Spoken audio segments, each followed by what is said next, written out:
আবার ৩ বছরের মাথায় ২০১৯ সাল থেকে দেখতেছি যত বাংলাদেশে চাল আমদানি করতে হচ্ছে। কিন্তু হাজার হাজার একর, লক্ষ লক্ষ একর জমি উপকূলীয় অঞ্চলে পড়ে আছে, যেগুলো চাষাবাদ করা হচ্ছে না। দলটা হচ্ছে চাষাবাদের উপযুক্ত জমি, চাষাবাদের উপযুক্ত জমি দলটা হচ্ছে কাদের সাথে দ্বন্দ্ব? এই মারাত্মক দল হচ্ছে সরকারের দুইটা ডিপার্টমেন্টের, একটা দল হচ্ছে ভূমি বিভাগে, আরেকটা হচ্ছে বন বিভাগে। এবং এগুলা ধর হচ্ছে বন বিভাগ বলে আমাদের জমি এখানে চাষ করতে পারি, এখানে কাগজের জমি এটা ইয়ে করতে হবে। আমার কিন্তু হচ্ছে এগুলা যারা ভূমিদস্যু আছে তারা কিন্তু ঠিক মতো এই যে মানে হচ্ছে তাদের কার্যক্রম ব্যবহার করতে পারে, গাছ কেটে নিয়ে যেতে পারে।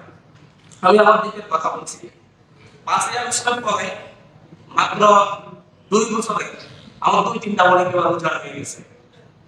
সরকারি এমন কোনো ডিপার্টমেন্ট নেই যেখানে জ্বালানো হয়নি, ডিসি অফিসে জ্বালানো হয়েছে, এরপর হচ্ছে বন বিভাগকে জ্বালানো হয়েছে, এমনকি তৎকালীন উপদেষ্টাকেও জ্বালানো হয়েছে। উপর থেকে অনেক শক্ত নির্দেশনা দেওয়া হয় যেমন ক্ষমতা বল বন্ধ করতে হবে, কিন্তু লোকালে গেলে শুধুমাত্র বন কাটতে যে শ্রমিকদের তাদেরকে ধরে এনে মামলা দেওয়া হয়। এর পিছনে যারা একটা আগুন বল আছে তাদের কিছু করা হয়। পরিণাম সংগ্রান্ত বলা হয় নিধন দিকে, সেই নিধন দিকে গত ১.৫-২ বছরে মনে হয় কয়েক হাজার লোকের নিধন করা হয়েছে।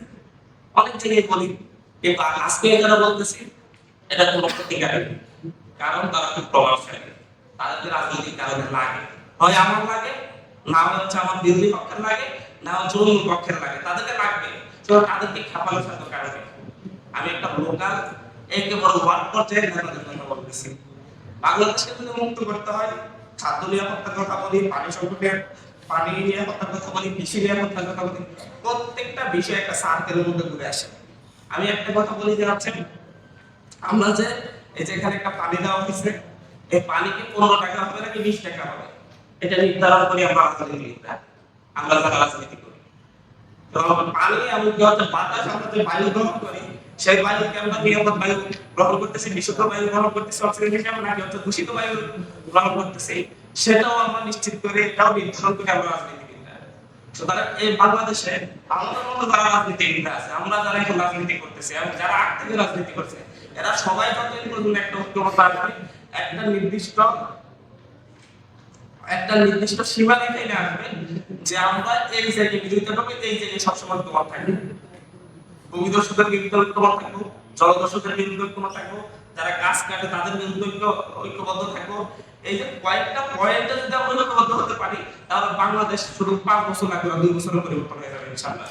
কিন্তু বিভাজন আমাদের, সমস্যাটা আমাদের মধ্যে, আমরা যারা পলিটিক্স করি আমাদের মধ্যে, আমরা যদি ঠিক হই তাহলে পুরো বাংলাদেশ ঠিক হয়ে যাবে।